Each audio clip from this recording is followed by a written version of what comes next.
surprise, surprise, they offer subscriptions. So if you want to be able to use it again, you can pay for a subscription to their particular service because you sure should are not using it with anybody else's. This comes from Roberto Viola. On September 10, 2020, I began building QZ, an application born from a simple idea. Open up closed fitness hardware and make it work with the platforms people actually love. Swift, Peloton, KinoMap, and more. Back then, Echelon devices, bikes, treadmills, and rowers were locked to their own proprietary app. You bought the hardware, but the experience is fully controlled by the company, and that didn't sit right with me. A better bike thanks to QZ. QZ started by adding compatibility with Echelon bikes, but I didn't stop there. I added auto resistance, letting users enjoy full integration with Swift or Peloton, sometimes with a smoother experience than Peloton Bike Plus itself. Then came Echelon rowers, treadmills. QZ, which is his application, became a bridge between lockdown devices and the open fitness ecosystem. For 5 years, it worked perfectly. QZ helped people get more out of their hardware, and ironically, it helped Echelon sell tens of thousands of bikes. I myself recommended Echelon as the best indoor bike on the market precisely because it works so well with QZ. That's when everything changed. Without warning, Echelon pushed a firmware update. It didn't just upgrade features, it locked down the entire device. From now on, bikes, treadmills, and rowers must connect to Echelon servers just to boot. Here's how it works. On startup, the device must log into Echelon servers. The server sends back a temporary rotating unlock key. And without this handshake, the device is completely bricked. No manual workout, no Bluetooth pairing, no nothing. The server-based lockout creates 3 serious problems. No internet, no workout. Even basic offline usage is impossible. What do you think about this? This is an exercise bicycle that sits in your home, and if it doesn't connect to the internet, it doesn't work properly. This is not the world we signed up for when we agreed to let technology enter our homes. QZ was built to give users freedom and compatibility. My request to Echelon, I'm not asking for open source or deep level access, I ask for a basic fallback. Let the device send encrypted data locally, even without internet. That way, users retain basic control, and devices won't become useless if servers vanish. Sadly, this isn't new. The tech industry is full of stories where devices died because cloud servers were turned off, and I could read you a list from now until the end of time. This video would be 2 hours. What adds insult to injury is that when you read their FAQ, they advertise the devices that you want. Our goal is to develop the next generation of stationary bikes while giving you, your families, the flexibility to use your favorite devices to enjoy the optimal fitness experience. Tell me more about flexibility. What's your firmware update to people's devices that forces them to connect to your server before they can do anything? It just so happens to disable their ability to connect to anything else, but at least they can pay for the subscription. I'm tired of this shit. I like this documenting every case of a company doing this, but pushing back against it, working on the legislative front, cultural front, and regulatory front. Fula Foundation is going to offer a bounty of $20,000 to the first person who repairs this issue. And I call this a repair because I believe that the firmware update that they pushed out breaks your bike. You bought the bike with the ability to use QZ. Check. Their FAQ says that they value having the flexibility to use devices of your choosing. Check. The firmware update no longer allows you to use the devices of your choosing. Check. It's a bug, reverse engineering. Notwithstanding the provisions of subsection A1A, a person who has lawfully obtained the right to use a copy of a computer program may circumvent a technological measure that affect program for the sole purpose of identifying those elements of the program that are necessary to achieve proper ability of an independently created computer program with other programs that has not been previously readily available to the person engaging in the circumvention to the extent that any such facts of identification do not constitute infringement under this chapter. Interoperability. You purchased the product because the product worked with QZ. All of your friends told you this product works with QZ. It worked with QZ when you used it worked with QZ when you bought it, and now it doesn't. Computer programs that are contained in and control the functioning of a lawfully acquired device is primarily designed for use by consumers when circumvention is a necessary step to allow the diagnosis, maintenance, or repair of such a device and is not accomplished for the purpose of gaining access to other copyrighted works. Repair. It worked with QZ before. It doesn't work with QZ now. It's broken. If somebody comes up with a that'll work with applications like QZ the way it did, a $20,000 bounty is for you. Email bounty@fulu.foundation for your findings. I look forward to hearing from you. I pay my debts. When VWE screwing people out of their software, I made a bounty offer, and I paid on that bounty offer. I will pay on this one as well. Every single day I come out here and I tell you how you're losing. You've lost your rights. You've lost the ability to do what you want, what you bought and paid for. This company took that away from you. And at some point, I realized people are just going to be black-pilled and give up. And what I'm trying to do here is I'm trying to give you some fan spin. Fan spin is the banner on my channel because I used to have this joke when I was fixing boards. I would see the fan spin and I would go, it's exciting. Even if the screen doesn't come on, even if it doesn't boot, even if it doesn't post, even if nothing works on that board whatsoever, just seeing the fan spin when it didn't spin before gives me that little tick of built me an excitement that I actually did something. It makes me feel like I have the ability to win. And we need to start racking up small victories. I've been in contact with somebody who's very close to winning the Future Home Bounty, and I hope that he does. And when I can announce that, I'd like to be able to show you all that you won, that somebody tried to take something away from you and he gave it back. It's kind of like with rats. There's this idea that if a big rat is playing with a little rat, if the big rat always wins when they're play fighting, the little rat just stops playing. He gives up. And I feel like what I've been doing to all of you, I've been conditioning you to be the little rat. Every single day I come out here and I talk to you about a piece of hardware or software away from you. We document it in consumerrights.wiki. We try to against it, but does it matter if at the end of the day I just have a giant list of all you over? I want you, and I'm trying things out. I'm going to get that snowball rolling down the hill. I don't want you all to feel like losers every single day. I don't want you to feel like you lost access to what you bought and paid for, and there's nothing you can do about it. Let's try to start racking up some small victories. I get lots of doctors. I wanted to hire a reverse engineering firm to make it worthwhile, and I understand that. I'll be honest with you, 100%. Really hoping that the people out there that have an IQ-wise mind, that are watching this every single day, that have the ability to do the shit, that are ideologic driven to give people back what they bought and paid for, see this and are like, you know what, I was kind of going to do that anyway, but fine, fuck it. And just being real with you. I want to try and turn this into something real, and I want to try to turn this into something that's sustainable into the future. I'm going to be working on that. In the time being, let's give Echelon bike users back access to what they bought and paid for. Email down below. Show me what you did, and let's make it happen. See you in the next one. Bye now. We also have the duty not to infringe the IP rights in the process.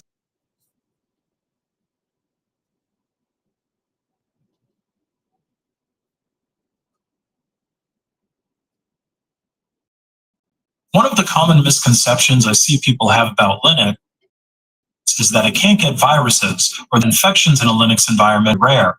But if you stop to consider the common news stream of companies suffering data breaches, more than likely, one or more Linux systems were compromised to either gain access to sensitive data or make lateral movement throughout the organization's network. But the hacking threat that Linux servers on the internet might face is fairly different from the attacks that home users using Linux desktops might face. So is there any hacking danger on that front? The answer is absolutely yes. Never underestimate a user's ability to screw up their system, especially with the amount of control that Linux provides. So let's take a look at this bombshell that dropped in the Arch Linux AUR general mailing list just a few days ago. On the 16th of July, around 8 p.m., a malicious AUR package was uploaded to the AUR. Two other malicious packages were uploaded by the same user a few hours later. These packages were installing a script coming from the same GitHub repository that was identified as a remote access Trojan, or RAT. The affected malicious packages are LibreWolf fix bin, Firefox patch bin, Zen browser patch bin. The Arch Linux team addressed the issue as soon as they became aware of the situation. As of today, 18th of July, at around 6 p.m., the offending packages have been deleted from the AUR. We strongly encourage users that have installed one of these packages to remove them from their system and to take the necessary measures in order to ensure they are not compromised. I'd also like to add that some more malicious packages were found, those being Minecraft Cracked, TTS MS Fonts All, VDesktop Bin Patch, and TTF All MS Fonts. Now, I should point out that the Arch user repository is, well, a repository of packages that are put together by Arch users. There's no real central authority that really vets any of these install scripts or binary packages. Of course, you can report them, and if sufficient evidence of malware is found, then the packages will be removed, which was the case with all 7 of those compromised packages. But packages installed from the AUR should be done at your own risk. It's really not much different than Googling the name of some software that you want to install on Windows and then clicking on the first link you get and installing an exe from there. Now, luckily, this particular malware campaign was not very sophisticated.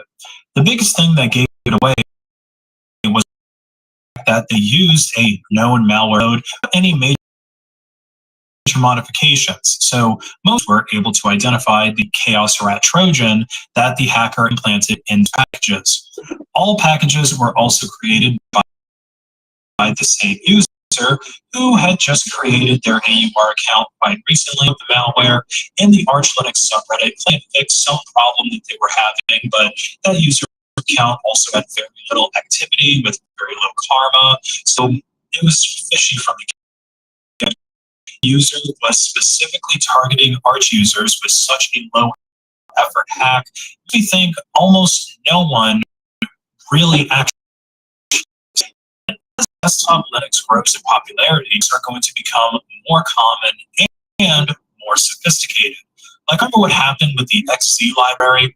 I think Linux are going to be closer to that side of the spectrum than the low effort that we saw here. This type of security threat is going to be user education in the desktop Linux space. In fact, it's even more important on desktop Linux because it's very rare for any antivirus programs to be installed there. I mean, if you use Windows, at least you have Microsoft Defender as sort of a last line of defense if you actually do download some malware and try to execute it on your system.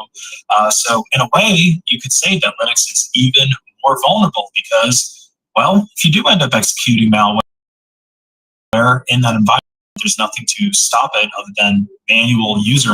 And this unvetted community software problem isn't just unique to either. It also occurs in the repository of various programming languages like Python's pip, crates.io in Rust, and npm in Node.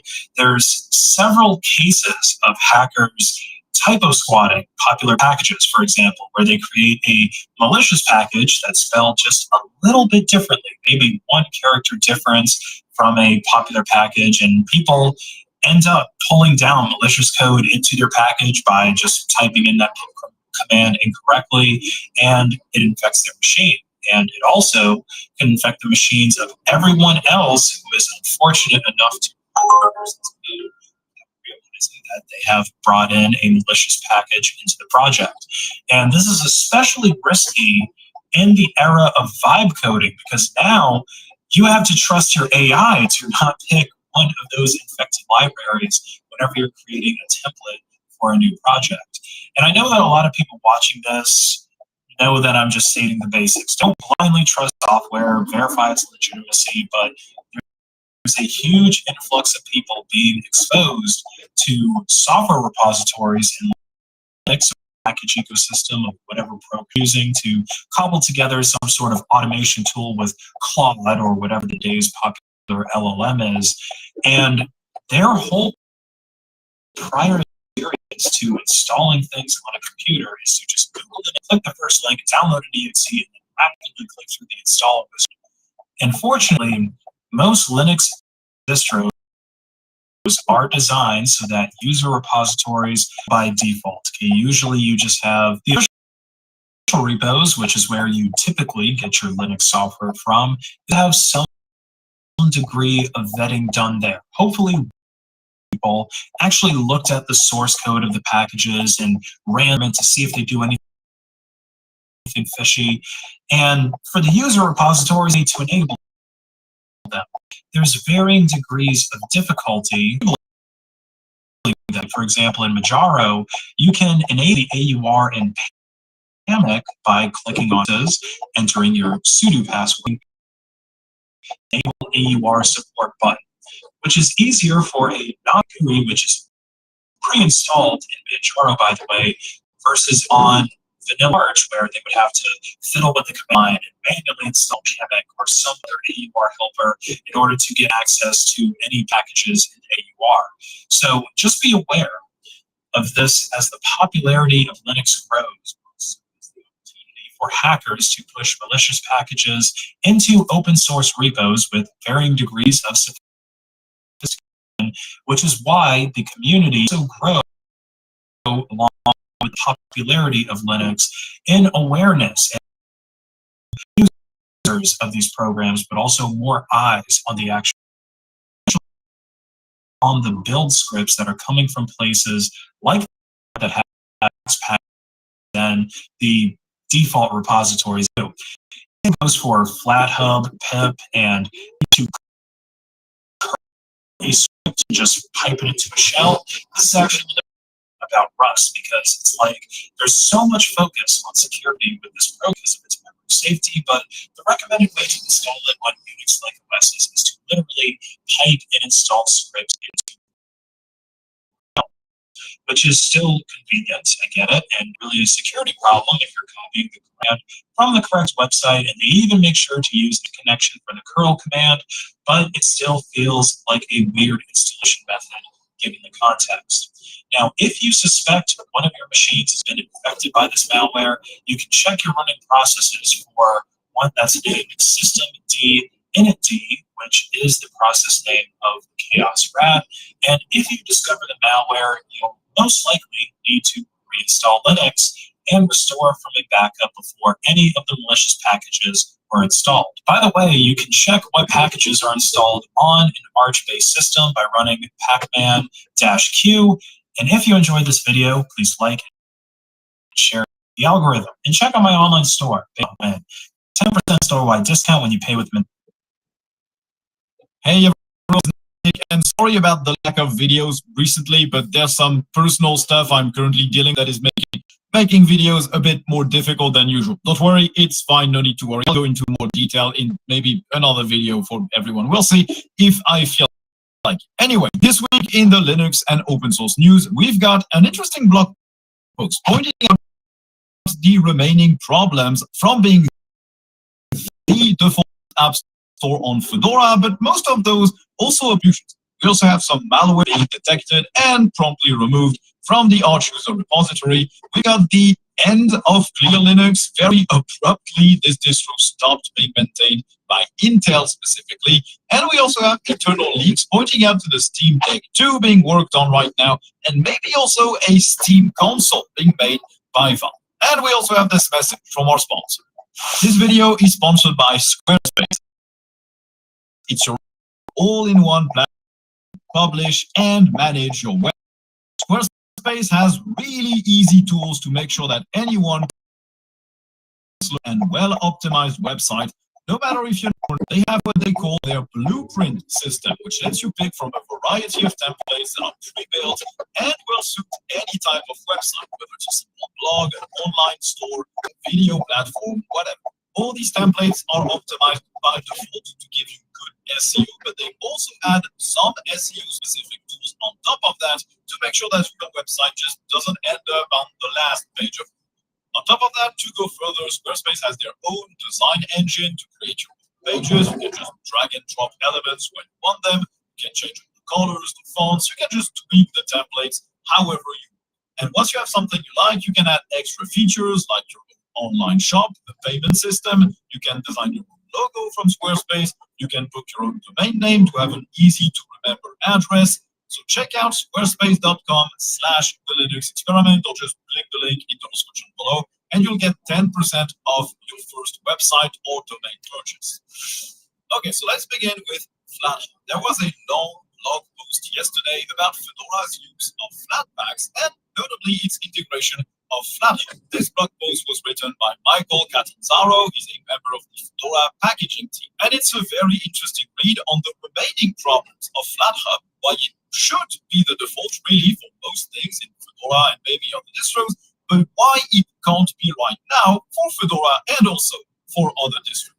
Now, the initial hypothesis of the blog post is that Fedora will end up at some point being an image-based operating system and thus will use Flatpak only for desktop apps. I'm sure this can be debated, but at least to that end, the goal should be to make sure that the repo for Flatpak apps that is being used is the largest and best one, and obviously right now that is Flathead. Fedora Flatpaks, the distro's own repo, is just bad. There's no two ways about it. It doesn't have enough contributors. The apps being repackaged there aren't updated as often as they should. They aren't as stable, and they even create like one point by the OBS developers a while back. It's just not that Fedora will ship its potential image-based future.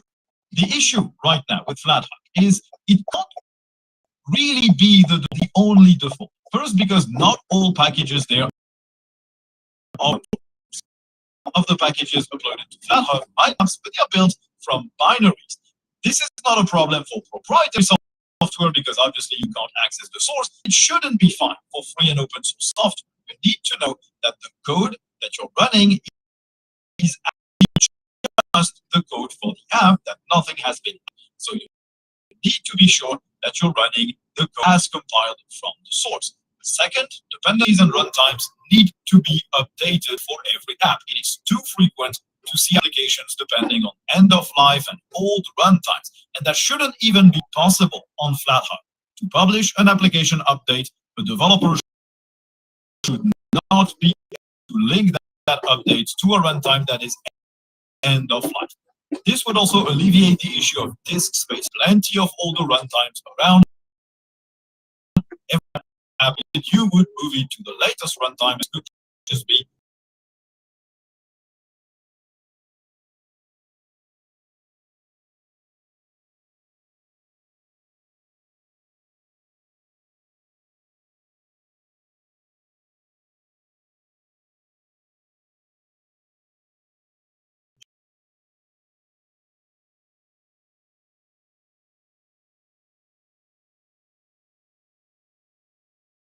with all of these things fixed.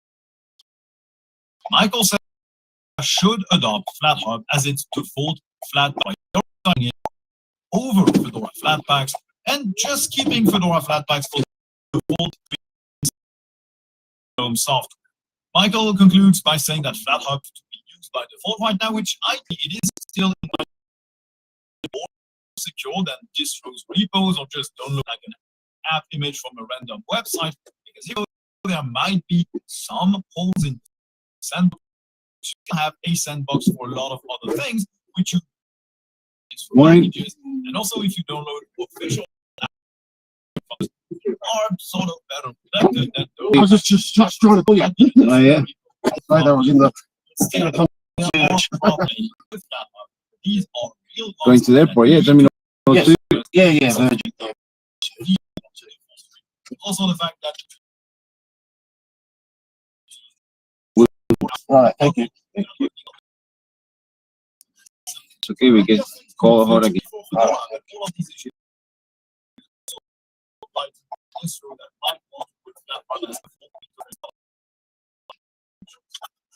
internal leaks of is indeed working on a Steam Deck too. Some for Steam Deck has been insanely successful in this handheld PC category, popular overnight. This leak reported on that the channel Moore's Law is dead, and as always, leaks are rumors, and rumors are all lies. Do not get too carried away. But the thing, the new Steam Deck would stick to an AMD AP. Like it's more interesting is that Valve will also be working on a console on top of that. It's something that absolutely delights me to do. They will use a Zen 6 AP packages projected to have 11 CPU cores, and also apparently big what you can expect to see in the next Xbox and PS. The YouTube channel reporting on this says that this is going to be very powerful, that they're going to treat this as a proper console launch, so presumably reveals animation pads and all the jazz that you can expect from a console launch. And honestly, I would buy this day one without even really thinking about it. I like PC, and running a PC doesn't. Sometimes you get sometimes you get a only content your controller just doesn't work. Sometimes you use a controller that is not a specific game, like a DualShock 5 controller with only displays Xbox controllers. All of this could be solved and could be made much better by a specific Steam controller and SteamOS as the base operating system on that specific machine, and also it's one piece of hardware which developers can target. They've done this with the Steam Deck, also with the Steam console as well, presumably, meaning you can get the full setup perfectly optimized for the console, and you can get patches and support specifically for that hardware. So you probably have the best Linux gaming experience that you for a home console. The Steam Deck 2, I could take it or leave it all that much on a handheld anymore, but I would absolutely replace my current game console PC that is running Nobara by a Steam console and with editing. Now this was bound to happen at some actual malware was found in the Arch user package, Arch, and also by those Arch-based distros. Last week, a user uploaded malicious packages for Fox, LibreWolf, and for the Zen browser, which could in turn install a file straight from GitHub containing only lasted for 2 days. They have been removed last Friday, which at least points to the quick response time of the team running this week. Obviously, if you install Firefox-patch-bin or Negroid-fix-bin or Zen browser-patch-bin, remove these immediately and scour your system of any file they might have left behind. Maybe run a little malware detection tool as well to make sure things are nice and clean. Now, it is the risk of all body package repos or all body app install history. Likewise, it's Windows and it's also true on Linux. Just because you have repo instead of doing a manual download doesn't mean that everything in that repo is 100% better or safe. It could have been better. Somebody has messed the malware in there. Now, at least the AUR team has responded very quickly to this, and this is pretty nice. It's more still kind of secure in most cases, but it's always better to try and install stuff that is packaged officially by the original developers and turn the system and get hacked as well. There are fewer chances of happening malware running an official version of the app than running a third-party repackaged app. Now, in a move that really was not one, I think Intel decided to shut down its distribution clear Linux. This was a distribution of history, its main goal being to optimize and libraries for the 64-bit x86 architecture for Intel CPUs, but it did yield some benefits for their users, as the use of specific flags, packages, and specific profiles to be as would be for the x86 64-bit. So Intel said that the ending Linux and that effective immediately there will no longer be any patch, any update, any security fix, any maintenance will even archive the repo of the entire read only node, meaning that you can still grab that code and maybe file packages to this room, patch it if you want, but you can no longer contribute anything to it. This is very strange. There was no heads up. Anyone relying on this distro is now left out to either install something else or hope that someone rebuilds something really quickly with some repos and migration script. There's no explanation as to why they did this, but Intel has been laying off a sizable part of the workforce. They're not doing super well right now financially. They're being beaten down by AMD on the CPU side. Their GPU efforts aren't really taking off. They had some hardware problems with 13th gen, 14th gen CPUs. Basically, they're not in a good situation. Probably maintaining a set of packages is far too much for the number of users that which I would assume much, but still, absolutely horrendous way of handling this. You do need a few months to realize that something is going to change, to find a solution. The enterprise customers of Near Linux are now forced to jump through hoops to migrate everything. It's not easy. So I have assumed that it may like this would have enterprise level kind of communication at the very least, if not customer support. But yeah, that's not the way to handle the end of this. We've seen community efforts being shuttled with not much smoothness than what Intel just did. Firefox 141 was released this week. Some RAM consumption optimizations for Linux. As I covered previously, Firefox worked on making sure browser users less of your RAM at start, and also with each new tab open, which is very nice. They also make sure that you no longer need to restart the entire browser after an update through your package manager, which is also very nice because previously, if you ran an update to Firefox, you had to completely close it because if you didn't, every time you did something, the app just would not do anything. It didn't affect flatbacks or other formats, but through package managers, it just sucked. Firefox 141 also brings AI tab grouping, which is exactly what it sounds like. Humanity tabs using AI. If this helps with something, they will just yeah. Everything happens on device, nothing is sent to server, which is something at least. The address bar can also do some unit conversions, which on Linux is not a big deal. You can do that on most desktops at the press of a button. You can also now resize vertical tabs in the sidebar and easier to click.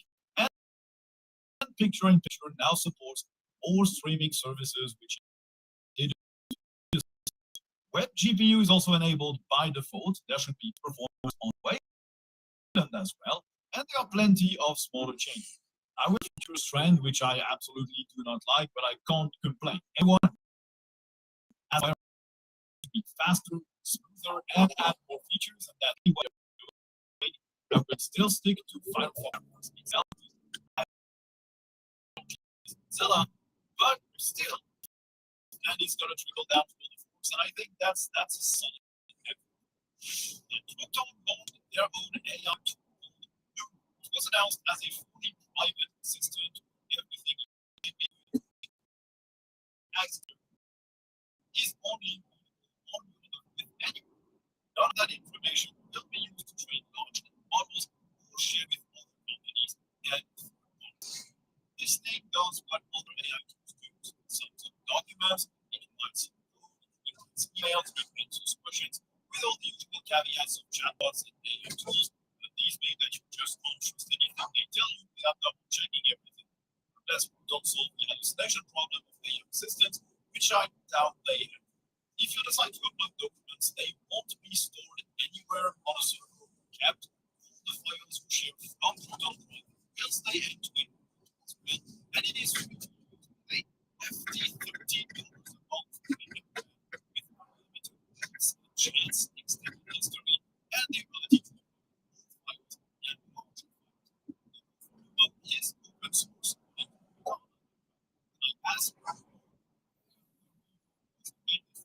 It said that it did not have a public for its application. It also supposedly doesn't log anything, and it's also zero access routers. Cannot access chance either. They say it uses open source language models, but I could not find which models they use. I don't know that open source, but if just the model is open, then the data set is not, which means they are not open source models, according to the open source definition. It is also the first Proton tool to move out of Switzerland and into the EU, because Switzerland has a government proposal that would make encryption not a thing anymore, and Proton is starting to go with it. Now, full disclaimer, Proton is a very regular sponsor of the channel. I've been working with them for like 2 years. I really love what they provide with Drive, Mail, whatever else. But this AI stuff, I just cannot stand. I think it's a bad avenue to engage in. I think these products are not ready either to be given out for free or to ask for money for. The answer they give you are false. They are all freaking lies. Every single one of them contains something that is untrue, misunderstood, or misses the point entirely. Do not want to use that for any kind of serious. It produces half-baked code, it badly sums up stuff, it invents sources, it invents documents, it invents numbers, and it will straight up lie to your face when you're asking it why it created something out of thin air. Those are not usable tools right now, and it makes me furious to see them being pushed everywhere. So thumbs down for Proton on this one, because just give us Linux apps for every single one of the products, and then maybe take a look at the AI pile of crap that everybody else is building. But this is not a priority for everyone out there. Now, what might be the most cynical blog post out there? GitHub, so Microsoft, said that the EU needs a sovereign tech fund at the European level to fund free and open source software. And they say that various country-level funding efforts should be put together into one massive EU sovereign tech fund that would help fund open source projects. Now, 96% of all code bases contain free and open source software according to GitHub, so it would make sense to dedicate money to support tools and libraries. And GitHub wants to fund just in helping organize the thing as well, but not giving out money for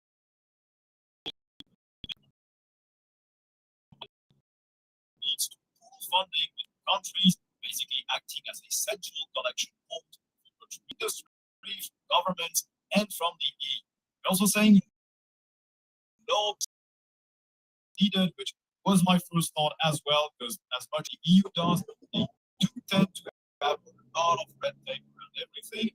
This fund also needs to be politically independent, according to GitHub, which, yes, but it is impossible in practice. It only set up some guardrails that will have to be fought over every single year to avoid the budget being siphoned by private enterprises.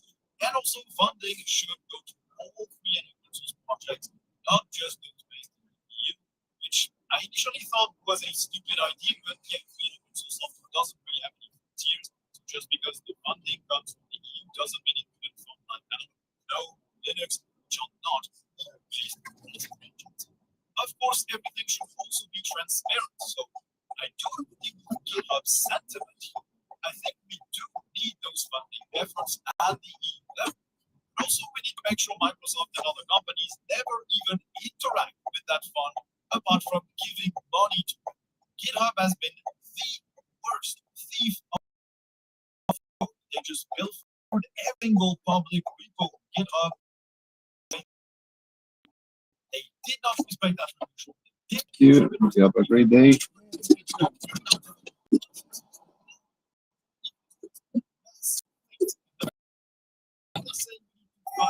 Which they didn't do when they tried to free and open source, which is, I think, extremely cynical and basically just disgusting. This for funding open source AI needs to have an anti-lobby that is billions of kilometers long. So no lobbyists that got to spend it there. And it also needs to have free fund free and open source through taxpayer money gathered at the EU level. It means that countries and governments will be replacing proprietary software with these open source initiatives. So it's a complex general idea that GitHub proposed, but I do not want GitHub or anyone else meddling in that proposal or trying to implement it. This is going to end really badly if they do. And to conclude on today's episode, if you thought the TikTok story in the US was over, well, it is not, because the current US administration hoped to close a deal that would sell TikTok's US operations to a US-based company. Yeah. This has not happened. The Chinese government just does not want to sell TikTok's algorithm, understandably, because that's the money-making part. The latest version of the proposed deal would result in a US-specific version of TikTok that is expected to end up being quite buggy, because transferring 170 million US user profiles would result in some broken stuff, presumably in terms of history, recommended stuff, follows, maybe links.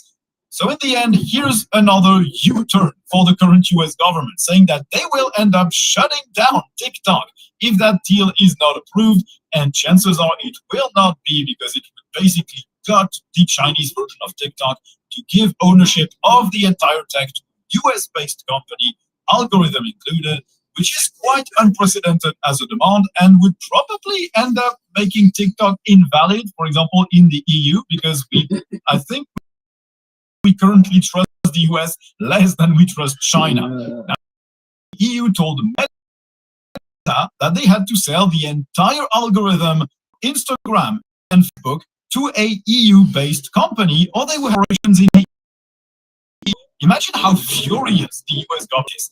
Well, this is exactly what they're asking of China and TikTok, which is kind of weird.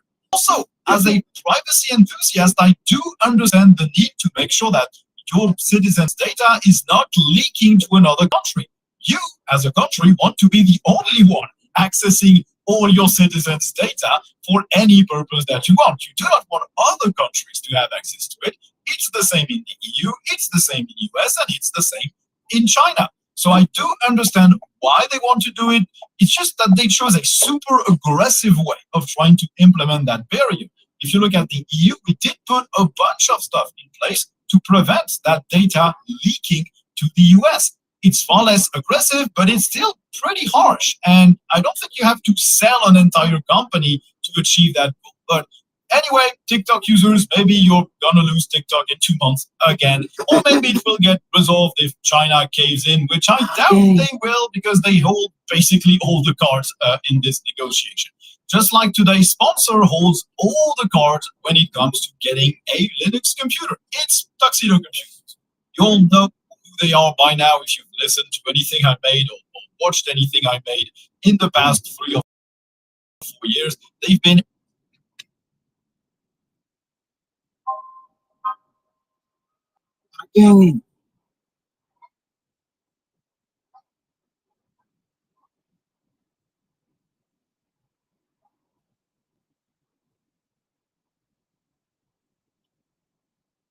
AI, SOC, analyst.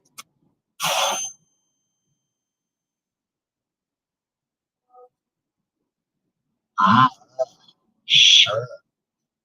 I wanted to bring to light, bring to your attention, AI is coming for your jobs. No, no, no, no, no, no, no. Sort of. Let me explain.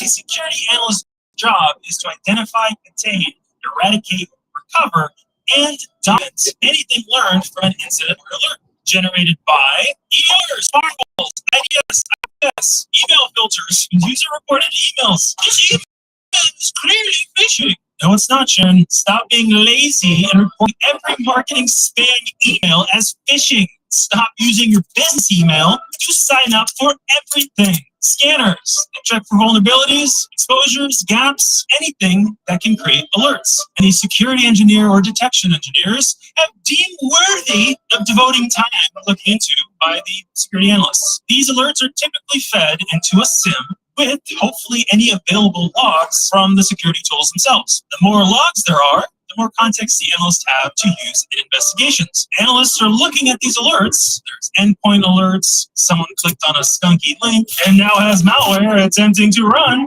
Identity alerts, someone clicked on a phishing link and their session got stolen again. So now there's a successful sign-in from China. Network alerts, someone clicked on a link on their personal device, which of course naturally is connected to the corporate network. All this juicy data ripe for the investigating. That, in a nutshell, is what analysts do all day and probably all night. Where AI is starting to fit into this job role is, well, the tools themselves, where alerts are generated from, have advanced AI secret sauce mojo getting baked into it, which, if I'm being honest, the machine learning behavior-based detections kind of suck right now. It's getting better, but AI getting shoved into these security tools started years ago, and all it's really doing is generating more false positives, more alerts for the analysts to sit there and scratch their head for 10 to 20 minutes, thinking to themselves, why the fuck did this alert generate on this completely benign file? Yay!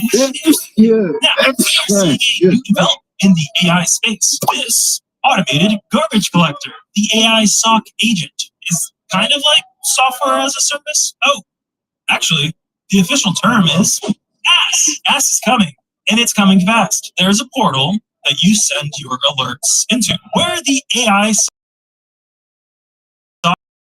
magic happens. It has a list of pre-built based on the types that I mentioned earlier. It asks questions like, has this software ever worked? It pulls information from sites like Viria and interprets the reputation of the software, asks questions like, who ran the installer, what level of permission do they have, what file access do they have? Any question that a human analyst might answer to. Now, once it compiles all the answers, false positive or benign alert, we're good, nothing here.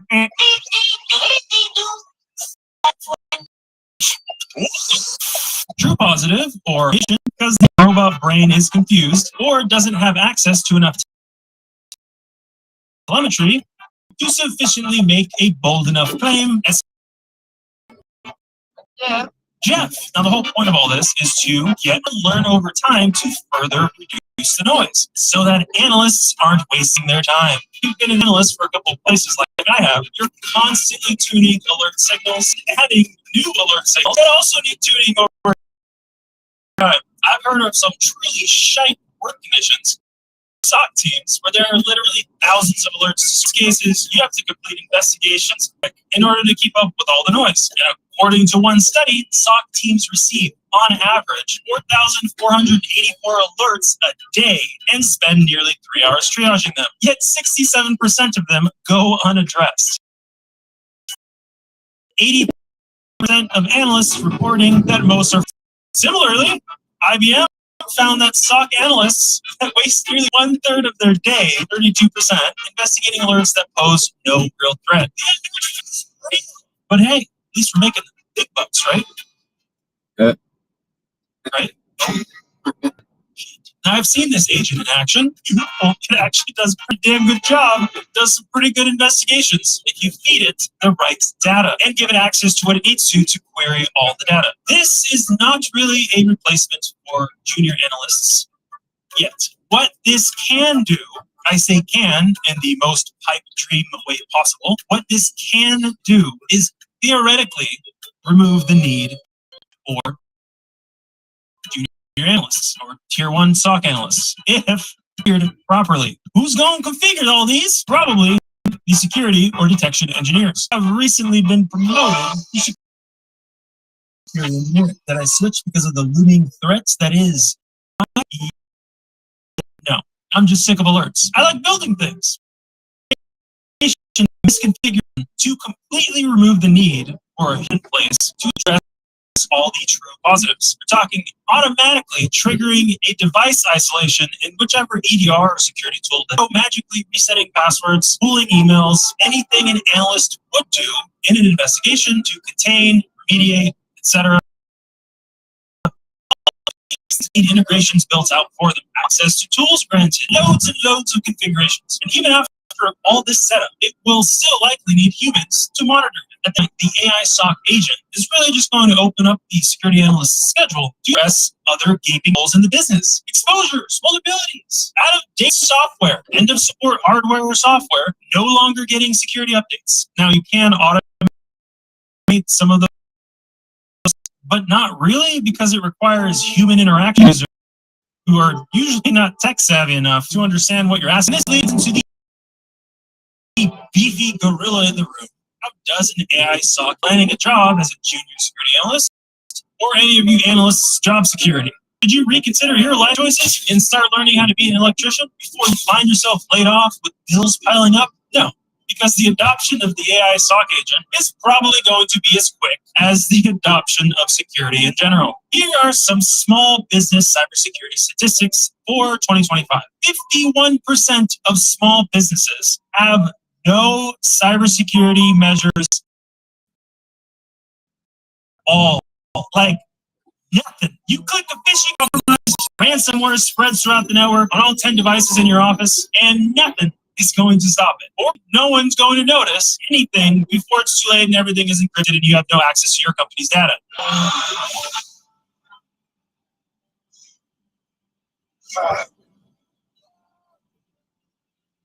What are you going to do now, Bob?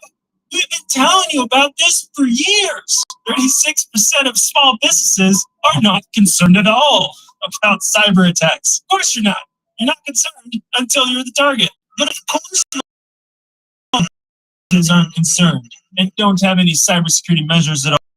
And afford it. Businesses with 50 to 100 employees still can make millions upon millions of dollars annually. Does that business might want to target? Yes, and they are targeting one. Even your grandma is safe, who's no longer in the workforce. They're not saying Best Buy emails hitting your grandma's mailbox is hitting all businesses. Now, my point in bringing all this up is seriously, businesses are waking up and are starting to take cybersecurity more seriously. Even if it's hiring a security professional, not sure what the job title would be, that builds out the security tool stack from scratch, from ground zero, and starts to monitor the alerts in all those 50 to 100 employee companies. There is a massive need for security professionals, even in 2025. I mean, these stats were absurd to me. You can read through them yourself on this site. Absolutely atrocious. Insanity. So, yes, the companies that have a security team built out already are going to slowly adopt the AI SOC agents. It is inevitable. But for those security teams, they're still going to be looking for humans to babysit the AI SOC agents and verify false positives and true positives while addressing the endless pile of crap, the endless security improvements that can be done in the business. So don't quit studying your ass off. The learning never stops because technology never stops growing and changing.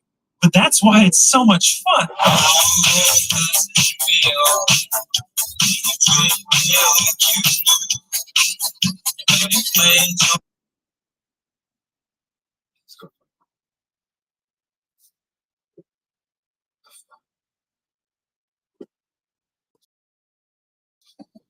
Mhm.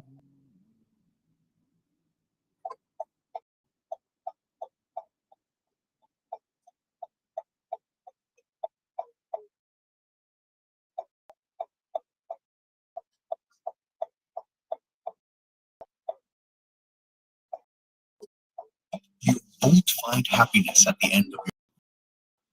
That's exactly the.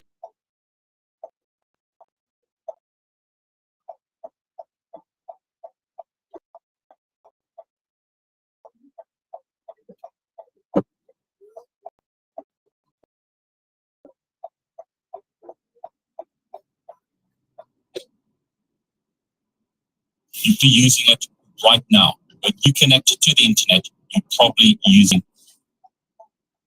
Hello, viewer. So recently, I picked up a new hobby, and I think it might be a couple months ago. I got into something called home lapping. If you don't know what that is, I recommend watching my previous video, as this is a series, and you're watching episode 2. But continue down this rabbit hole. You're probably using it right now. When you connect to the internet, you probably use net translation. In this video, we're going to discuss NAT as well as PAT or port address. You'll see different names, but most commonly it's known as translating an internal IP address to a external IP address. Don't let the terminology terms that can be really confusing. Initially, private, public addresses, local and global addresses, it'll make a lot of sense. Quick test on your computer or the computer you're using. So as an example, I'll open up a CMD prompt. I'm going to type ipconfig. Notice this IP address, this is the interface connected to the internet.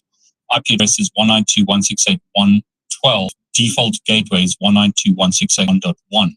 But when I go to the internet and I go to a website such as whatismyipaddress.com, notice my IP address shows up as 145.224.65.100. It shows that I'm in London. We're told that the ISP that I'm using, Pool 1v4, London, England. So whenever I show stuff like this, immediately I get comments. Bro doxed himself. He's showing his IP address. I know where he lives. You're more than welcome to visit me in London. You probably won't find me there. I'm concerned that will be hacked if their IP address is exposed like this. Now, I'm behind what's called carrier grade NAT, CGN or CGNAT, also known as LSN. So this is a NAT that ISPs use. So actually what's happening in my example is I'm being NATed twice. I'm being NATed by my local router here as well as by Starlink. Don't let the details confuse you. All I want to make you aware of is that in this example, this IP address doesn't really expose my location because the entire ISP is being NATed. Starlink, as an example, talks about the carrier grade NAT that they use. Internally, they're actually using IP addresses in this range, which are then NATed when you go to the internet. Again, don't worry too much about the details. I just want to highlight that this doesn't show you where I'm physically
from RFC 1918 game.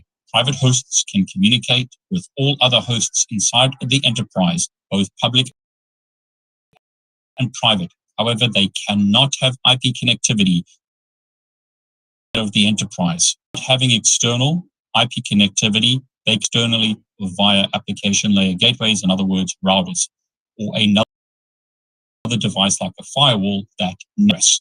We are running out of IP addresses. No IP addresses are left. There are too many devices on the internet for the number of IP addresses that we have. An odd 4.3 billion IP addresses is just not enough for the number of devices. That allows us to conserve IP addresses by using private IP internally in our ocean, and these are natted net. So when we go online, we are going to be natted to a address. So again, your IP address in these ranges, unless you work for a company like Apple, where you have a public IP address allocated to are non-routable on the internet. You can using these IP addresses. That's not technically true. You could be routed on the addresses.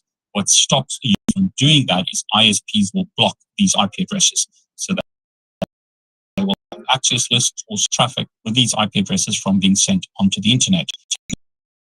Technically, these are just IP addresses and they could be routed on. ISPs will block traffic from these IP addresses, and that's what stops you from getting onto the internet using IP addresses, assuming that is configured its routers properly. I have seen examples, and it's happened to me, like these have been routed onto the internet, even though they shouldn't have, because the ISP didn't block these IP addresses. Now let's look at a practical example and help you knowledge that Cisco uses. You need to learn terms such as inside local, inside global, and outside global.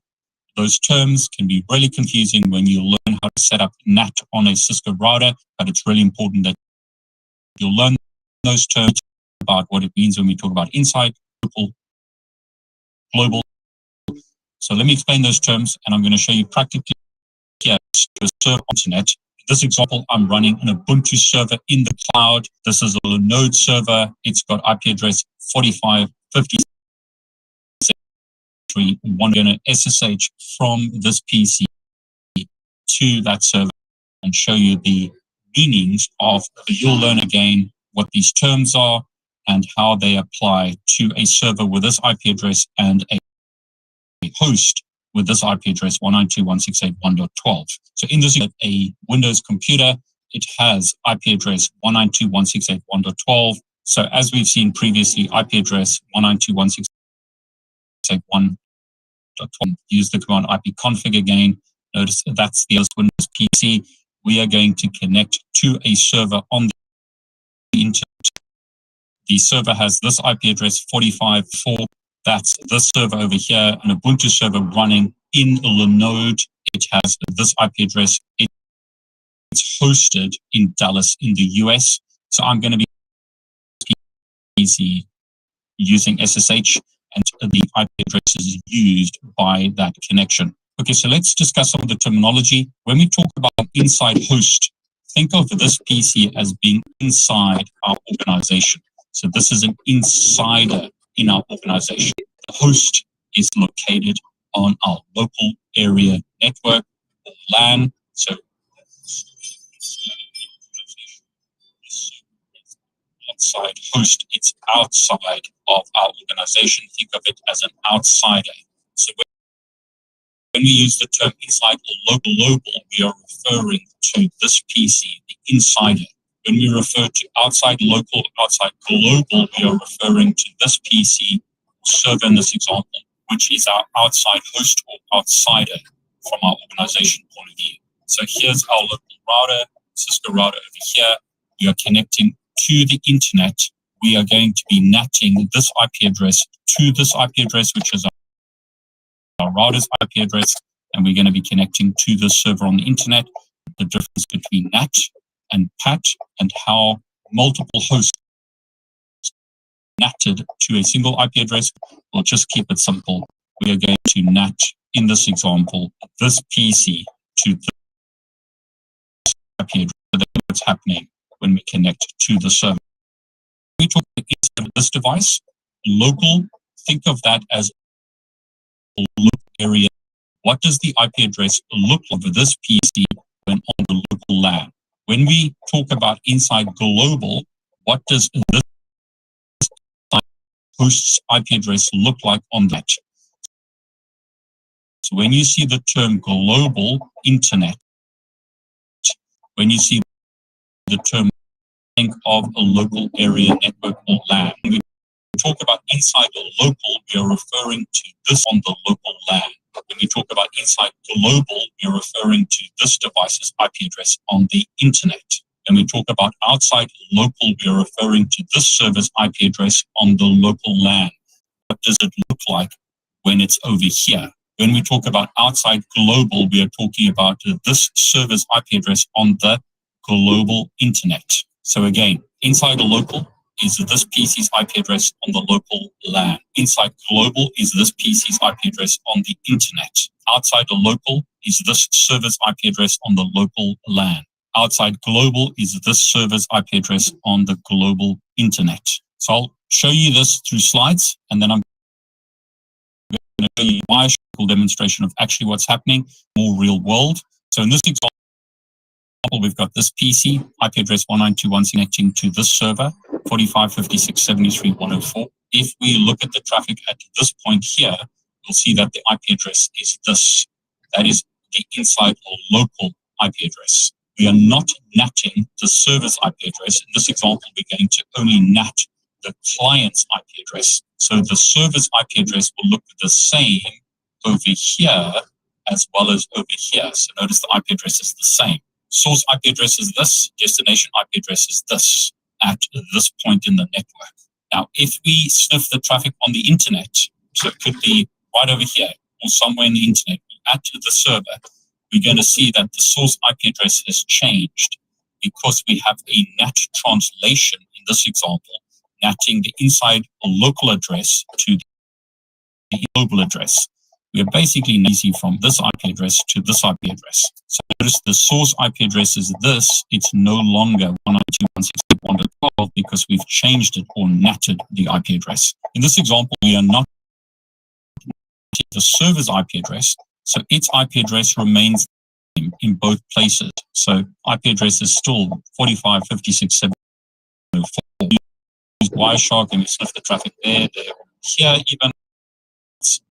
The source and destination IP address is going to look like. So what does traffic look server? Now we're not natting the server, so the source IP address is going to be the server's IP address. The destination traffic, however, is going to be the natted IP address of the client or the PC. So this IP address is non-routable on the internet, so that's not on the global internet. We see the inside global IP address on the internet. But when it gets to the router nats that IP address. So if we sniff the traffic at this point, the router is natting the IP address. So the destination is now going to be the PC's IP address, the physical IP address of the PC inside the local IP address, not the address. Source address is still going to be the server. So the server's IP address remains the same because we're not the server's IP address, but at this point in the net, address is going to be. What does it actually look like practically? It's one thing for me to show.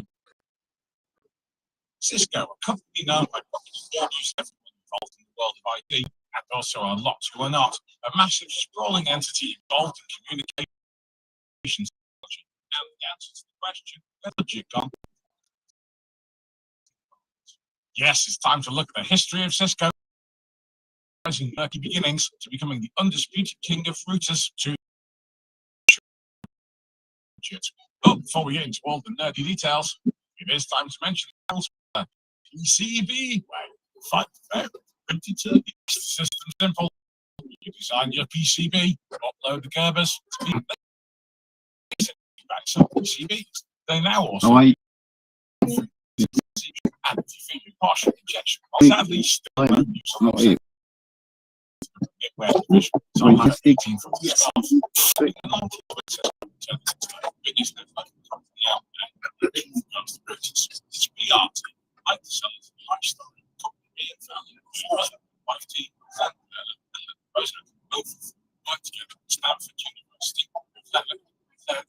That's now who's in charge of the computer science department, and Sandy, who's in charge of the computers in the graduate school of business.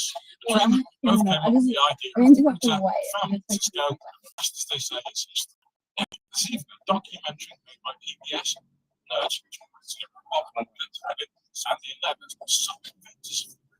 So our story must be true, right? You can probably tell by my tone if I phrase things that story is not true. Well, they did found Cisco. The stories were way more murky than that. But in terms of relative Levin said before the invention of the computer, yeah, that's 100% living for male cow. So if it's not these two who invented the computer, did, well, the first known as the blue box was on the blue box that it lived in, came about as a result of a request from the then director of computer faculties, Ralph Gorin. He'd requested what he referred to as a network extension lead, something that increased distance between network computers. That's the quest. As Ralph put it, I asked for extensions to outlets that blue box could put into protocols used by their various mainframes and computers at the time. And brand new IP works. The internet adopted 1904. The blue box's computer was able to well, that line good created for Stanford's new station, Sun Station, Stanford University Network, and it's been straight with difficulties like labels. Some of you may recognize the name of Sun, because that's the name of the workstation that Sun Microsystems produced. Yes, and he was one of the founders himself. Inside the blue box was a small number of network boards that had been designed by various members of Stanford students, including Len Bozak. The software which survived components for this, that was created by Jaeger, who really created some software to link their collection of Alto workstations to the university.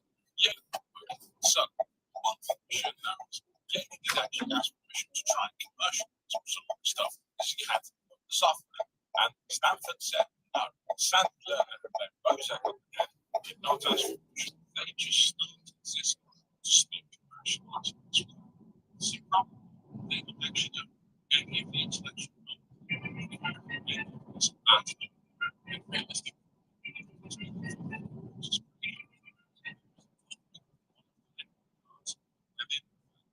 Now, to think bring the software themselves, they just use the same design for hard, but it gets murky. It came to the attention of most tax boss, so Stanford and system and birds decided and Cisco's something that would be Stanford's and Stanford's expense. And and essentially most Stanford given the choice. I worked for Stanford for Cisco. It was also the photo which referred to as the R work. The photo mask used to produce the PCBs for networking. Cisco were identical. So eventually this came to a head between the two. And also, a big chunk of their software was the operating system of Cisco's product, which is their legal team put in three choices. Two, go to court. Three, do license. Now, according to technology of licensing at Stanford, do nothing was not enough. Bad second. But the cost bounce. So that left option for Cisco case that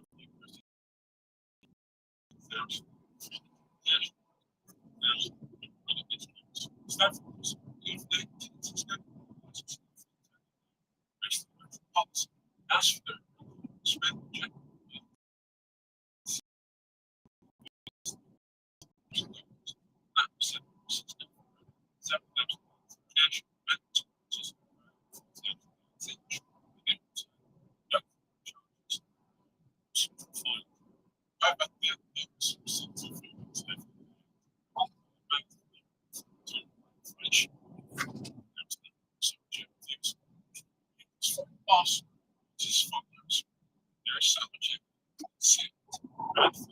There is so much that should look at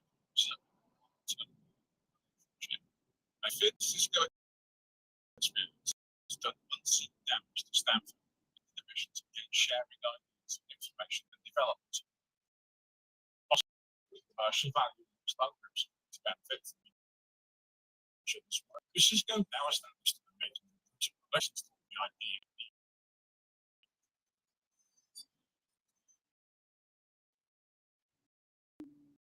Related as well as articles to get together back up from which large broadcasts should turn that urgent land into a series of conditions and broadcasts. In by the 90s, this is where things that internet thing, this initial output, that's think that as a lot of businesses, organizations, realize the internet was a thing we wanted to be connected to. And Cisco's routers became the product of the moment. The product of from that was going into the early 2000s. This thing seems to be more or less future routers during this period. And the ISP that wanted to pop on the end of customers these got to launch these routes might be back into tree or IPX. Got together over IP connections, 2500 series routes. Not much. That Cisco started customers. It's all there. At its heart, it's around 60 about 30 autonomy version. Typically, not 20 gigahertz, sometimes now 16 megabytes of memory and add 4, 8 or 16 megabytes of flash on board. But starting at system settings, and they make quite a few different symbols. With different interfaces and shipping, so version of 10 basic lines to the end, and the flip on this thing is not massive. It sort of tops out somewhere between 6 to 8 megabits a second. But when the most common interface you're looking into is 10 megabits, 6 to 8 megabits a second is well, which is fine, really, especially to your ISP with 2 megabits in serial connection. But depends on this right, this is effectively being you have that was happening in the original version of the software. 68K fancy Apple's iOS system running for me software. Well, that's how this one was intended. And iOS became essentially Cisco's standard system for operating system software. And when Cisco started getting lots of other competitors, well, the command line interface was established by iOS essentially became the standard command line interface for everything that was written in the switch. If you've ever looked into a switch type of name followed by config, start managing around that, well, yeah, that's the Cisco iOS command line. Early 25 different kinds of filters, but they started getting more sheets. 68K interface slots. It's fancy. This 3600 series example of that. We'll come back to this one later because there are some other tricks this thing can do. It's not just stopping to run a lot of people can just stick with 25 series because they cheap Microsoft gets almost that time. You'll see this 25 series in shop. Determine rate. It's also not in short. It's doing the youth as well. So I have to token rate on with land count series. Each another 25 series that's got Ethernet PPP range to just over the serial. That's what links the two different subnets together. And this setup was incredibly common inside large organizations that might have more than LAN type, or even just looking to Ethernet segments to get that before. Or sometimes it's years. To be honest, in the early 90s, probably the only exception was that people commented back into networks on the corporate side. 1990, Cisco was the company, and fairly shortly after that, Cisco had the second American company. Its founders, apparently it was government as well, that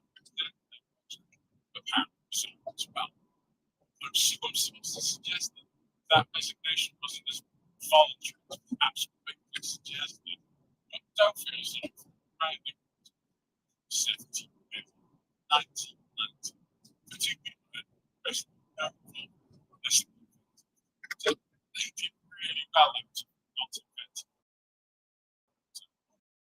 researchers and discovered this was not their brand.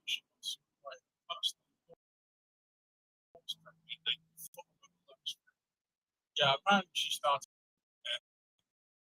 amassing a part ownership of it, apparently Renee did off.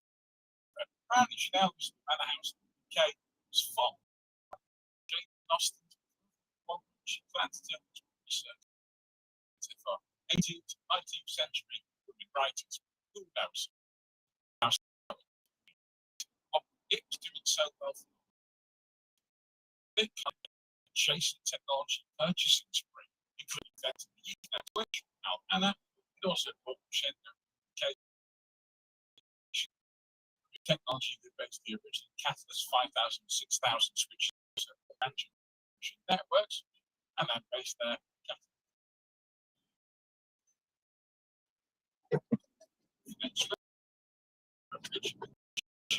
Catalyst rather than the West system. But that would change over time. Even on originally ran Catalyst, yeah, they released the iOS by 1999. Cisco decided to do things.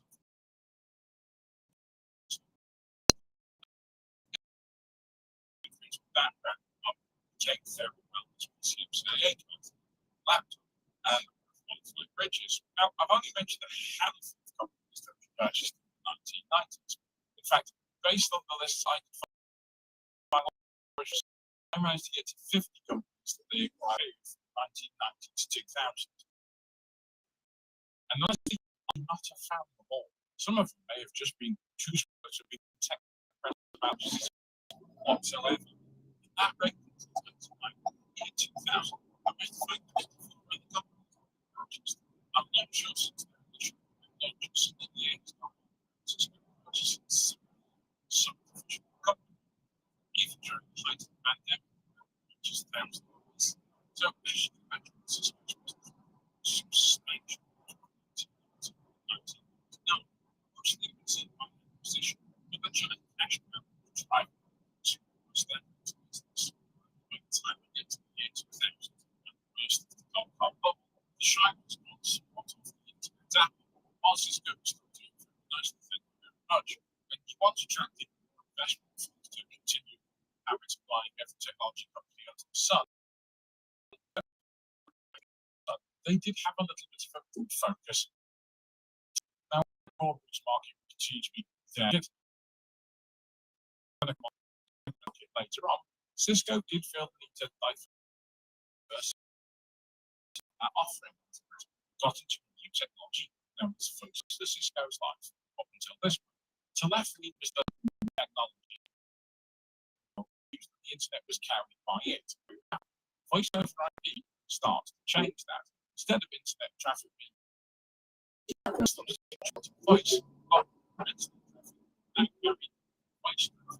this is regulated back to 3600 series, for example, I mentioned earlier, because this is a great example of that technology at the time. Because while this thing is you expect something like that, what is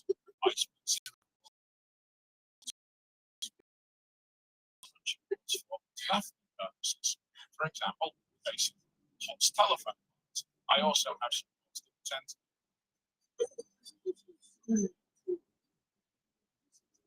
I've got recognized the end stating that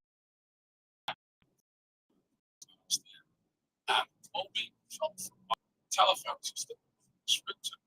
Now, what telephone system I consider doesn't actually rely on voice over IP, which itself actually uses TDM switching between various cards. So it doesn't have to turn into an IP conversation from one card to get pushed back into the others. Now, what I use it for is whenever I do anything from the phone, it's getting routed through this switch because I don't have a bit of variable latency or codec everything through this box. It's all done with TDM switching. It's a fixed latency at the top switching, even when I'm going from basic to the end box. So for that purposes, I'll have a telephone extension in conventional back to the thing. I'll dial for it. Now if you figure back out of the primary networks, now for small networks, you back in the primary networks to the end. This time to check the network, and that ultimately is at least one of the programs that we have to this particular router. Yes, the deep many service program slap into this thing to terminate the functions of the SDN. That gives you 56K program service. The problem is these programs from primary ISDN is they don't have a way for their POTS lines to go back to the program, which frankly is crazy, quite annoying. So what I have to do is make the POTS through the router, out over the back into ISDN, and then the program can terminate. And from this point out, all their modular just voice functions, be it TDM or voice over itself, ISDN. And on the Here we are. Thank you.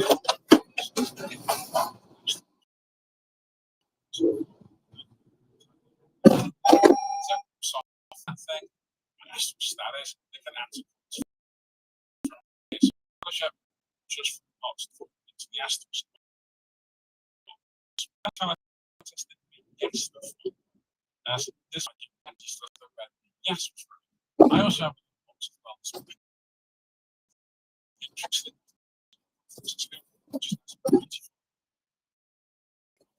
That's the one. About 5% of the electricity, 6K. Now, why I'm talking about telephone lines, I should probably get to some of the other sectors that Cisco products like the ASA range. When ISPs were by and large based on dial-up broadband, Cisco and service products. These businesses with large program users that would takes channels and decided service program cards that allow each of those ISDN channels to have that terminated at the 56K. Cisco.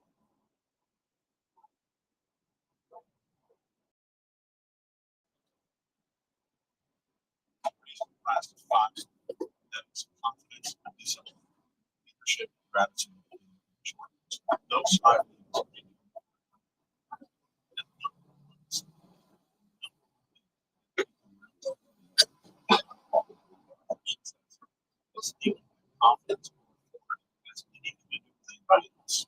Because when somebody says the word, I have authority here, or I have authority, they're thinking in terms of some social hierarchy, like I'm above this person, I'm over these people. And hierarchy is in status or not related in any way to authority and self-confidence. So that's the biggest mistake. So getting out of your head to the point where you never, ever, for the rest of your life, if I'm talking to one of your viewers right now, never for the rest of your life think about hierarchy, pecking order, and status ever again, because that's the number one thing that destroys it. That's so interesting because I've always thought about that. So authority, you're saying, is one of the biggest things that when it comes to influence. So you mentioned the 5 things. So can we touch a bit more on this? Like, how do we really develop more authority in our everyday life? Yeah. One thing I'll do, I have a document that took me 20 years to build, and it's a survey to measure your level of authority and tell you exactly where you're lacking. So when it comes to authority, we have confidence first, and confidence is just comfort. If you just think of it as I'm being comfortable. So if you were the type of person, and I'll say this to you, if you've ever struggled with, compare myself, where am I on this pecking order, how am I doing on this hierarchy? The only way that I can compare to other people, am I more comfortable than them? Am I more comfortable than that person? So the challenge would not be to hire a person, it is to be more comfortable. The fact is slower than everybody else in the room. That's it. More confidently, more securely, and speaking. That's the challenge from here on. If you're trying to do, it's all about permission. 100%, it's about permission. Do I feel permission to behave a certain way in this context? And most people think that there is something that will tell me what I can do. But actual confidence means I'm going to do everything I want to do. I don't need a permission slip to feel confident. Then we have discipline. And I just define discipline as your ability to prioritize your future self ahead of your present self. That's it. And the simplest way to start hacking into discipline is to get dopamine from discipline. So like the night before you go to bed, you were just standing in my kitchen a few minutes ago. I've got a little Keurig coffee maker there. So before I go to bed, I'm putting the coffee in there, lifting the lid, making sure there's water there, putting my coffee mug there, ready to go. So when I wake up, I go flip and I push a button. So I'm setting things up for my future self to where I'm developing a relationship with my future self. So I'm no longer regret. I'm looking backwards with gratitude. I'm thankful for everything that I did. Months ago, I did this. In the spring, I'll put like $50 or $100 bills in some of my winter coats. Just like, because I'll find that later. I'll forget about it. But I'll find I'm getting dopamine from me. I become my way to do that. And people see like, oh, that guy's somebody's going to the gym all the time. He's got so much discipline. That's not discipline. That's a habit that took like a tablespoon of discipline to get. It's all you're seeing. So somebody's eating healthy, they're disciplined. They're not. They just have a habit. So the fastest way to get a habit is to figure out how can I get dopamine from me doing this. Those little things. What can I do today? Not just for myself 20 years from now. I'm going to get myself quick rewards tomorrow. I'm going to lay my clothes out. Everything's set up. I've got everything. Like I wake up and it's like I had a butler overnight all this stuff up for me. When I wake up, I'm like, wow. Somebody. And how is that something that plays a role in being more fun? I'll give you an example. If you and I were sitting in an airport, you're going to be here in a few hours. If you and I were hanging out there in the airport, and I said, Maureen, look around the room right here. You're not a professional behavior profiler, but can you find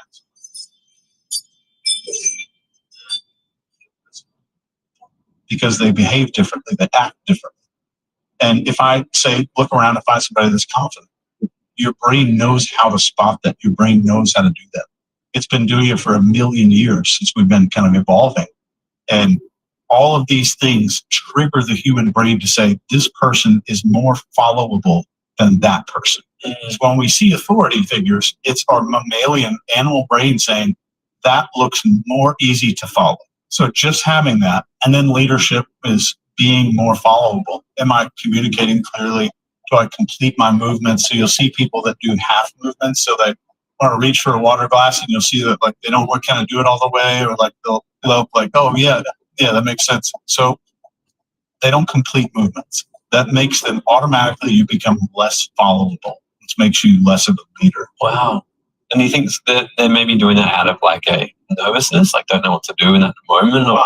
So what happens is our brain starts doing these calculations and says, what am I going to go with water? I'm going to pick this up and I'm going to look comfortable. So that means we're living behind our eyes. Our experience is back here behind my eyes. So I want to focus on in conversations, all of my presence, my focus. If I'm confident and comfortable, I'm not behind my eyes. I'm going to be in front of my eyes in the conversation. So that just the confidence and being comfortable and having permission to act puts you in front of your eyes. So that's the experience of like, I'm going to stop doing behaviors because I'm overthinking those behaviors. Instead of, should I get a drink of water? It's, I want water.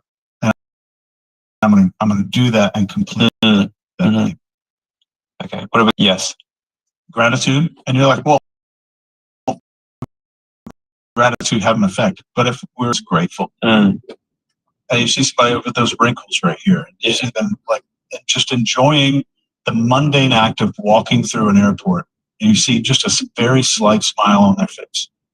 So gratitude is kind of a waterfall into that enjoyment. So a person who's enjoying themselves, they don't have to be partying all the time. It's not like it's not about energy level. It's about mindset in the moment. So it's not, enjoyment doesn't mean I'm in the middle of some party and everybody's, I bring the party everywhere I go. That's not what that is. That's excitement. So what we're talking about is enjoyment. So if I'm in a good mood and I'm quietly, calmly enjoying things that I'm doing, that automatically makes me more magnetic. And the moment you become more magnetic, you're automatically more followable. So those are the 5 traits that make a person more followable. Confidence, discipline, leadership, gratitude.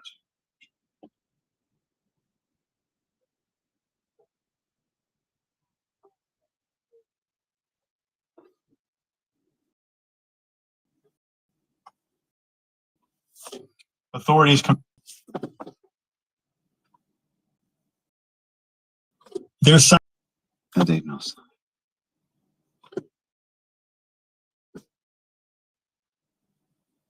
Here are 5 signs that you're smart and happy, because I'm going to tell you 5 ways without having a professional and take your phone somewhere and spend a bunch of money. I'm going with CIO Sir Jason Hansen, and guess what I use? Yes, this is my flip phone right here, and yes, it is a real flip phone. But I know I'm in the minority. I know most people are using a fancy smartphone, and they get hacked all the time. And I do a lot of privacy consulting, and people come to me and has hacked my phone, or I think my ex-boyfriend, or whatever. So here are 5 ways that it is possible your phone may be hacked. So what is way? Number 1, it is, wait for it, because I'm going to show you, it is your battery is draining too fast. So yes, if you have a super older phone, they drain quicker, we know that. But if you've got a normal, newer phone, and all of a sudden out of the blue, it's not something that's been happening, your battery is draining super quickly, that is probably because a malicious software is running in the background. It may be, unbeknownst to you, your ex-husband, ex-wife, so you gotta be careful if you're training. Let's go to number 2. What is number 2? You can read my absolutely horrible handwriting. Strange background noise. Somebody might be tapping the calls, intercepting the calls. So if you are going to hear this word clicking, you're going to hear some kind of static, like it's not a normal conversation, but something might be going on. So obviously pay attention to that. Don't just dismiss it and write it off. Okay, and now on to number 3. Unfamiliar apps. So what does unfamiliar apps mean? Yes, too many people have way too many gazillion and 1 apps. You should go check your apps. I would do it every 30 days. It's not that hard to do. It doesn't take that long. Scroll through your apps, and if you see unfamiliar apps that you didn't download, that's what the FBI calls a clue. So it could be keylogger, it could be other malicious software that somebody installed on your phone. Could be some, to listen to your conversations and whatnot. There's obviously all kind of malicious software they can install. So that's why you need to check your apps. Because guess what? Most people don't do it. That's why most people are so easy to hack their phones. Not that I would know, because I would never do anything illegal, but they don't check their phones. And you need to check this stuff, especially if you've just gotten out of a relationship and it didn't end well. All right. Numero quattro. Again, this is something you should check. This is something that doesn't take a long time to check. Go into your settings. If all of a sudden you're using a ton of data, what does this mean? Well, again, there might be malicious software and they're and sending it to remote servers. You check it every 30 days or whatever, it's running normally, and all of a sudden you're like, holy crap, why is all data used? You might find something, it could be an app or whatever, extracting that information. Everybody has cell phones these days. Almost everybody but me uses a smartphone. Hackers know this. They also know that us human beings are lazy. We don't check it. So that's why stuff can go on forever before people realize, but not you if you start. And finally, number 5. If your phone is sluggish, it's not working as fast as it used to, which, again, happens over time. If you've got a flip phone from 2010 or whenever they really came out, then yeah, that's normal. If you have a newer cell phone that's sluggish, that is overheating, that is freezing, that all of a sudden like restarts and is doing bizarre stuff, that once again is what the FBI calls a clue. And something has been installed on there, maybe, most likely, and something's going on in the background. So what is the risk of having these 5 problems? Well, the first and simplest, easiest thing that I recommend comes from our friends at Delete Me. So again, if your phone is acting funny, maybe you've wondered how scammers or spammers are getting your phone information so easily. Unfortunately,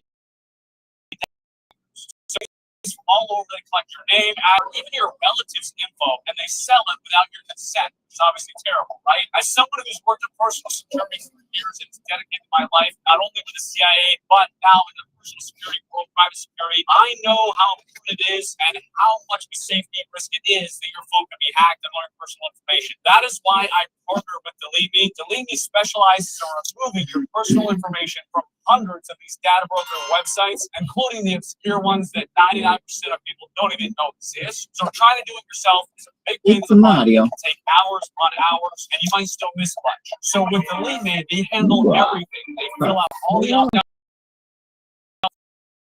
rules. They send you detailed privacy reports.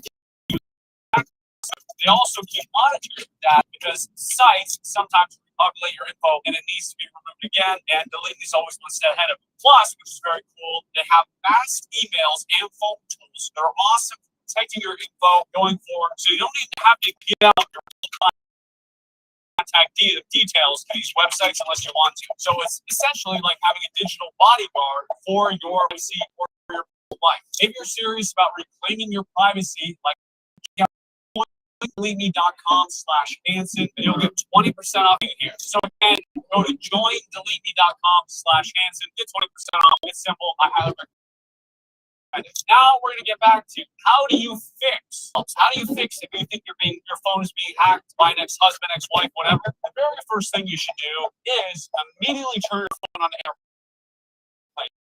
This will stop any data transfer. This will give you more time.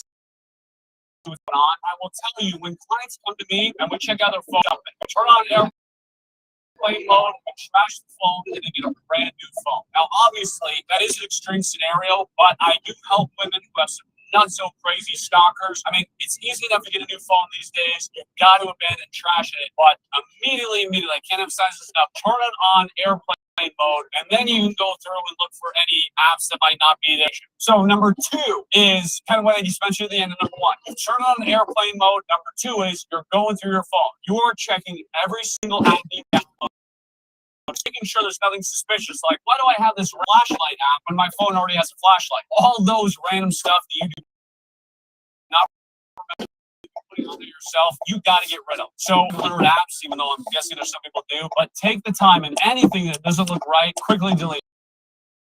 The third thing you should do is immediately ran companies that can do it for you. There's Norton, there's Malwarebytes out there. Frequently run that scan after you've deleted any, and that scan will be able to tell you, okay, yes, your ex-husband put something crazy and he's been no, nothing's on.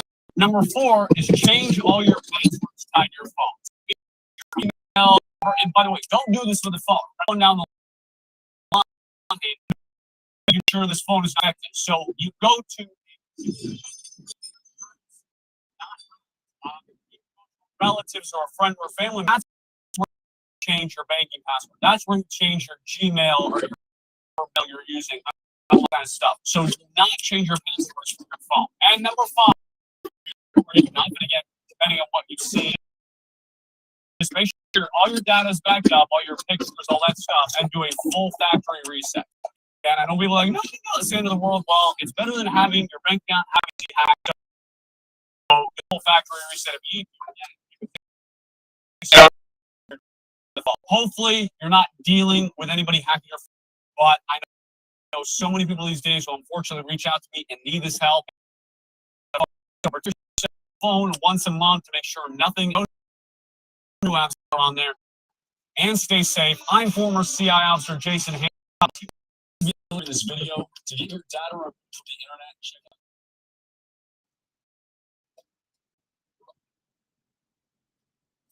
Kalau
without a trace. So make sure there's distance physical wise. Your new location for this video, we're going to say you're from Texas, right?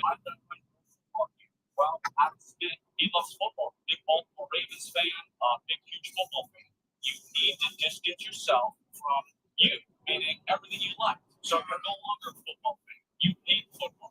If you love exercising, now you're like, no, but I hate it. I'm not into lifting weights. It sucks to just do it, but you're not excited enough. If, for instance, me, I love guns, I love knives. I put a gun show. Actually, going to a knife show this weekend. If somebody's trying to hunt me down, well, they can go to gun shows, go to knife shows. Well, guess what? The new Jason, since I have to distance myself from everything I like, I would not go to gun shows. I would not go to knife shows. I would have to be like, hey, I hate guns. They're bad. I'd have to be like, yay, communism. Isn't it the greatest thing in the world?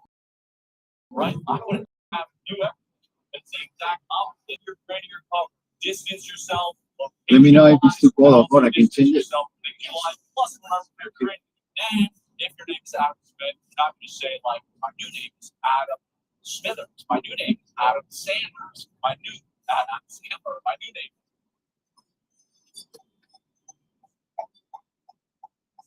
Anders here. Pick whatever name you want, but don't make your new name super close to your old name. Distance.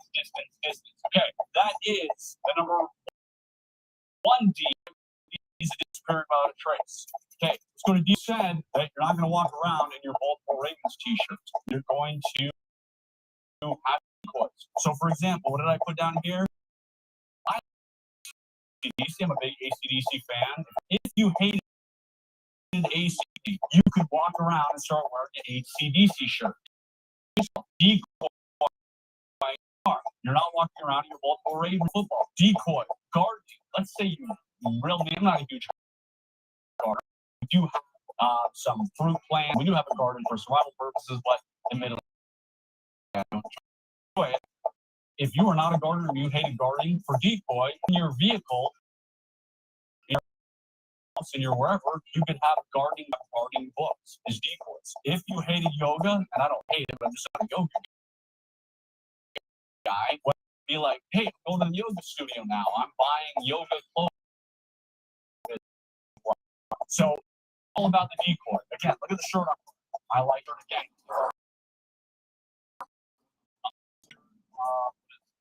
Some like avocado toast shirt.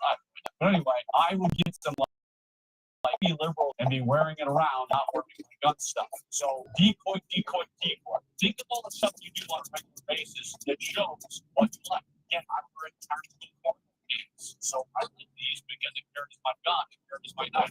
Right now, I'm my 6-hour E365. If I was going I'm not wearing pants. There was a skinny jeans. That would have to be my default for skinny jeans, right? So think of all the stuff you need to do to change and not tip people off by wearing cargo pants and a gun shirt. Whatever else. Okay, number 3, disguise.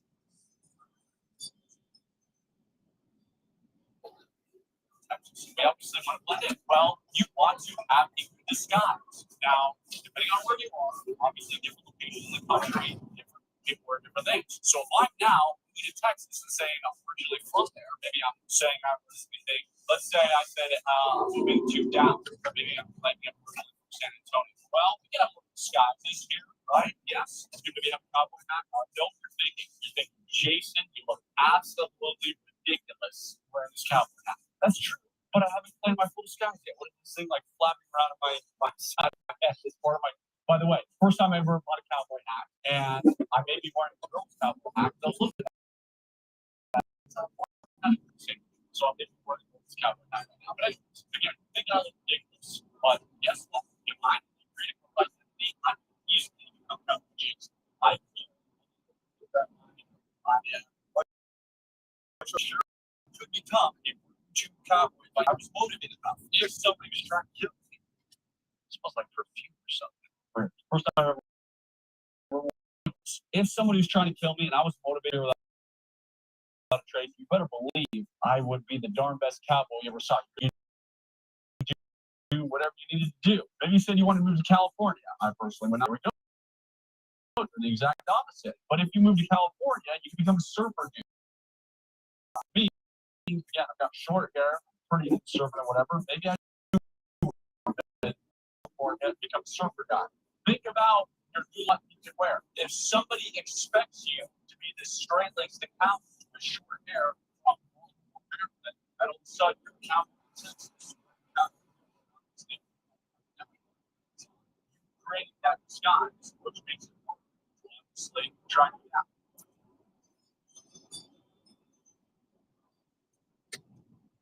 Okay, but now, if you're a manager, not a trick, so now never, if you're in Texas, you can't let slip that hey, rates. You got to live that cover story. And that's what trips people up. Which is why when I'm training people, I say, listen, unless you have that right serious threat, we're not going to, because it takes a lot of all the time to be thinking like, hey, you can be really likes football, really likes guns, knives. So you see one knife, two guns, whatever, and you're like, oh, sit in the windows, whatever, because anybody who's following you see that, like, that's right. I thought it was, litigated. So, always so down, never let care, never forget. Okay, we're going to watch this here. One is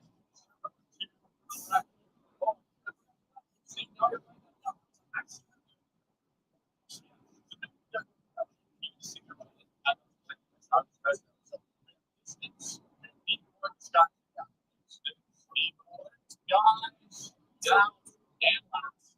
So not least, now that's okay. It's yes.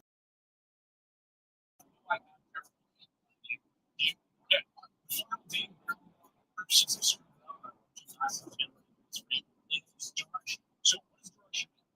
People and you decide you're going to speak Texas.